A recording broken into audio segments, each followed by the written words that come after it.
Beberapa bulan lalu, gue sedang duduk bungkuk depan laptop di tengah malam. Mata sudah panas, kepala sudah pusing, otak udah teriak, istirahat woi.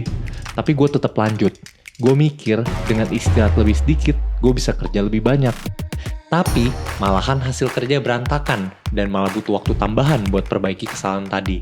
Kalau misalnya lu juga pernah merasa bersalah nih, mau ambil istirahat walaupun sudah lelah, lu nggak sendirian. Bagaimana kalau kita semua salah nih tentang istirahat? Kita harus bicara. Jadi, di zaman yang super sibuk ini, memang kita sering kali merasa bersalah nih pada saat mau istirahat. Karena kita memang masih banyak banget kerjaan dan target-target yang harus kita capai. Tapi sebelumnya, lu harus sadar juga nih, kalau sebenarnya itu kita ada banyak miskonsepsi mengenai istirahat. Apa aja miskonsepsi mengenai istirahat itu? Yang pertama, banyak dari kita yang mikir kalau istirahat itu nggak ngapa-ngapain. Nah, ini sebenarnya salah nih. Karena sebenarnya, lu bisa aja sambil istirahat, sambil produktif juga. Tergantung jenis istirahat yang lu butuhkan saat itu. Untuk jenis-jenis istirahatnya akan kita bahas nanti ya. Dan yang miskonsepsi kedua nih, yaitu soal istirahat itu hanya bisa terjadi saat kita tidur atau liburan.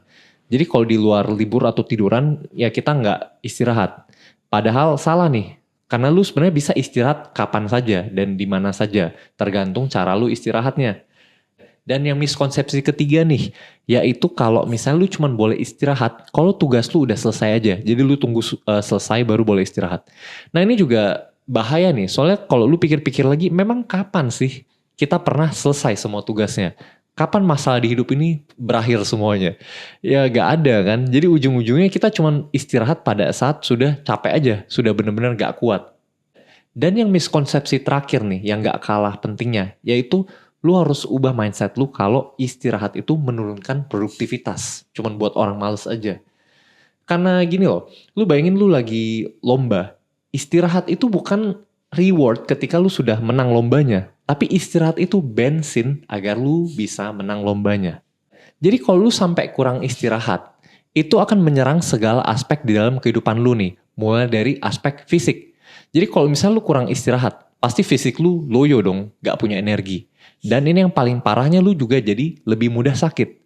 Jadi lu kalau mikir lu dengan memaksakan diri, lu bisa dapat waktu lebih banyak nih. Malah ketika lu sakit, ya lu kan jadi produktivitasnya berkurang jauh. Jadi sebenarnya rugi juga. Dan yang selanjutnya kalau lu kurang istirahat itu juga akan menyerang aspek mental kita nih. Jadi banyak orang yang gak tahu, tapi sebenarnya kalau untuk pembelajaran dan memori itu sebenarnya kita diperkuat pada saat kita tidur. Jadi pada saat fase tidur namanya REM sleep. Jadi misalnya kita tidurnya kurang, REM sleepnya kurang, itu untuk memorinya juga gampang hilang. Untuk pembelajaran yang kita pelajari di siang hari juga jadi gak nyantol. Jadi normal aja nih kalau lu kurang tidur, jadi kayak agak linglung gitu loh. Jadi kayak sering lupa, sering ditanya gak nyambung. Setelah itu, gue yakin juga nih kita semua pernah merasa seperti ini. Jadi misalnya kita lagi capek banget. Itu melakukan hal yang misalnya kita nulis laporan biasanya cuma butuh 10 menit. Tiba-tiba sekarang jadi butuh 30 menit nih. Jadi efisiensi kita akan berkurang jauh. Kemampuan mental kita juga berkurang jauh. Kurang istirahat juga dapat membuat lu jadi kurang termotivasi nih. Karena memang untuk bangun aja udah susah gitu. Apalagi lu mau semangat, mau mengerjakan tugas-tugas lu. Dan ini juga dampaknya ke kreativitas. Jadi misalnya lu ada ketemu masalah, perlu problem solving, ya mentok deh. Itu karena semua energinya itu kepake buat bangun aja. Buat bisa fokus itu udah gak bisa jadinya. Dan yang gak kalah pentingnya, kalau misalnya kita kurang istirahat, itu juga bisa pengaruh ke emosi kita. Jadi karena itu kita lebih mudah marah, lebih mudah cemas, lebih mudah depresi. Jadi alhasil kita kalau berkomunikasi dengan atasan, dengan rekan kerja, atau bahkan dengan klien juga, itu jadinya nggak maksimal. Malah bisa jadi berantem nih. Dan ini juga bahaya kalau misalnya kita lagi mudah cemas, banyak pikiran gitu, kita kan jadi insomnia. Insomnia ini yang menyebabkan kita istirahatnya makin berkurang nih. Dan ini jadi lingkaran setan. Lu makin susah tidur, makin cemas dan makin insomnia lagi. Jadi pokoknya gitu aja terus. Tapi sebaliknya dengan istirahat yang benar, lu malah bisa menyelesaikan semua masalah tadi dan malah meningkatkan performa. Jadi yang tadi masalah-masalah tadi kayak tubuh lu jadi gampang sakit jadi tidak mudah sakit. Jadi energi lu jadi banyak. Akhirnya lu bisa bekerja dengan maksimal. Dan juga mengenai mental. Kalau misal lu tidurnya cukup, itu lu belajar apa siang hari, lu dapat memori apa siang hari, lu bisa langsung konsolidasi memorinya. Jadi lu langsung ingat, benar-benar bisa ingat kalau tidur lu cukup. Kalau istirahatnya cukup juga lu jadi lebih moodnya lebih bagus dong. Jadi lu bisa connect dengan orang lain lebih bagus juga dari segi emosi. Dan ini pasti pengaruh juga nih ke kehidupan lu sehari-hari. Dan ini banyak yang nggak tahu nih, kalau ternyata istirahat itu bukan cuman tidur aja. Jadi kalau misalnya jenis istirahat yang lu butuhkan itu tidak sesuai dengan yang lu lakukan, malah bisa jadi buat lebih capek. Apa aja nih jenis-jenis istirahatnya? Ini ada 7. Yang pertama ini namanya istirahat fisik. Yang paling biasa kita lakukan ya.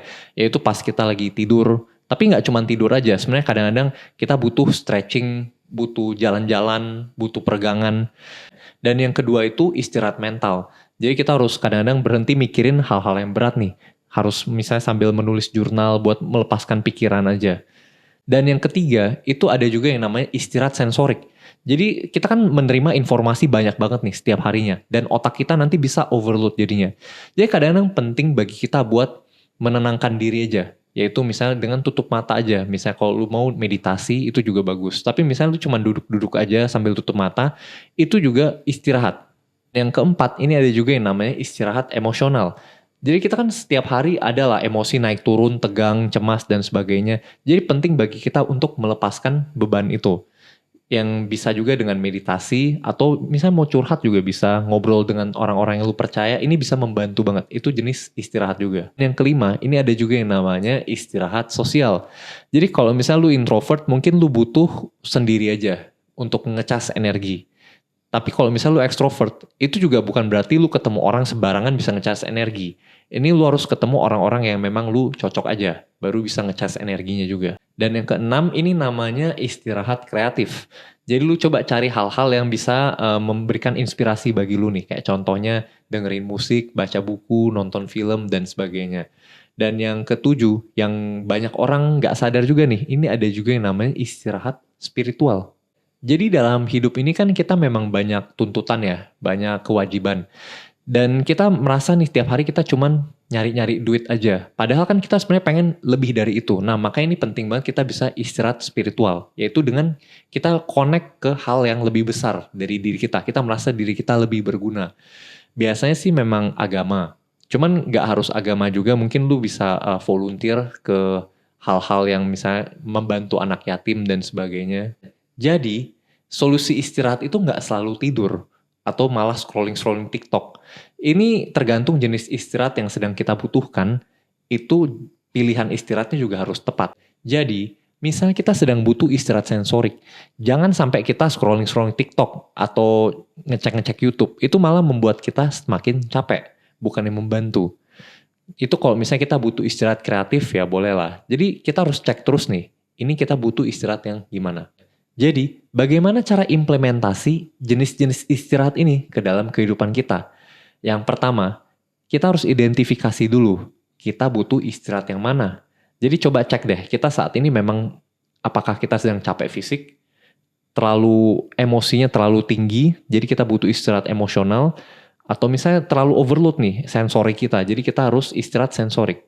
Selanjutnya, kita juga harus tentukan jadwal istirahatnya.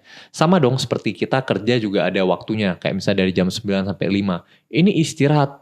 Itu gak kalah pentingnya. Jadi kita harus tentukan juga jadwal istirahatnya. Dan kalau perlu, ya info orang lain juga. Jam segitu lu memang istirahat. Selanjutnya, kita juga harus sering-sering eksperimen nih.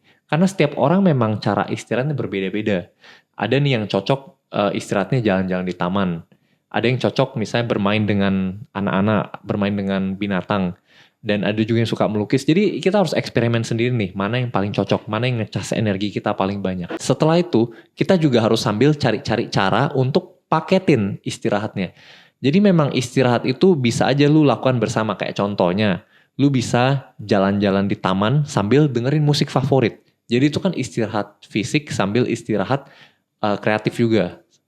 Dan lu juga bisa nih misalnya jalan di taman sambil ngobrol sama temen. Jadi kan lu istirahat sosial sambil istirahat fisik juga. Jadi ya lu coba paket-paketin kayak gitu agar lebih efisien. Dan lu lebih enjoy juga jadinya. Dan yang selanjutnya, lu boleh juga praktekkan yang namanya micro break nih. Jadi micro break ini memang kan kadang-kadang kita kalau di jam kerja, ya sulit dong kita misalnya pengen jalan-jalan di taman, pengen melukis, pengen nyanyi, ya kan susah juga. Cuman jadi ini makanya penting bagi kita untuk melakukan yang namanya micro break. Micro break ini jadi kita cuman istirahat sekitar 5 detik sampai 5 menit aja, tergantung kebutuhan. Jadi micro break ini lu bisa yang simple aja, misalnya lu bisa stretching aja di kursi pemanasan, terus gerak-gerakin pinggang, terus lu juga bisa misalnya pergi ke tempat dispenser air, ngobrol sama temen. Jadi yang kayak micro break ini memang ada risetnya, itu membantu performa juga. Itu benar-benar langsung meningkat performanya. Jadi kita itu bukan robot. Malah robot juga butuh sumber tenaga nih agar bisa jalan. Apalagi kita. Jadi istirahat itu bukan musuh, melainkan malah kunci menuju kesuksesan. Dari teman-teman sendiri, kalian sekarang sedang butuh istirahat yang mana nih? Dan gimana nih cara kalian recharge untuk istirahat yang kalian butuhkan itu? Ayo komen di bawah ya, dan kita recharge bareng. Misalnya kalian dulu pernah memberikan kritik kepada orang, tapi malah jadi berantem, malah nggak didengarkan sarannya. Kebetulan kita ada rilis videonya nih untuk cara mengkritik orang tanpa drama dan bisa didengarkan. Kalau misalnya kalian penasaran, ayo cek videonya ya. Gua tunggu lu di sana. Terima kasih.